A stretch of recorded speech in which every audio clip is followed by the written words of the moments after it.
Hey everyone, Technomentary here with a video for you guys. In today's video, I'm going to show you how to fix a black screen on a Samsung phone. So let's get started.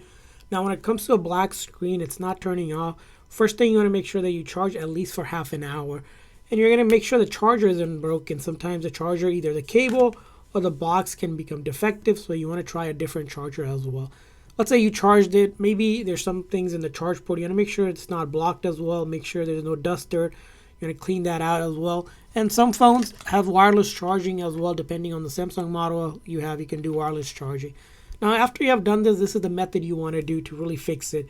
You're going to locate that side button and the volume down button, and you're going to hold them at the same time until you can get the Samsung logo to appear. So I'm going to use the volume down button and hold down that side button at the same time with two of my fingers. And once I see the Samsung logo, it should be good to go and you should be fixed.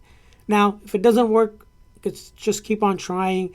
Again, it's going to be the volume up and then that side button. You're going to press and hold both of them at the same time until you can get that Samsung logo or anything to turn on, and you should be good to go. After that, you'll be able to get back into your phone and it should be working.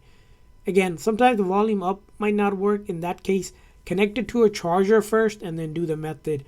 Or also try volume up. If you have older Samsung phone, you want to do volume up and then the side button as well. You're going to try both.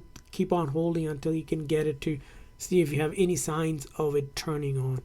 And that should go ahead and fix it for you. I hope this video was helpful. If so, please consider a like and subscribe button for more tips and tricks. We'll see you guys next time.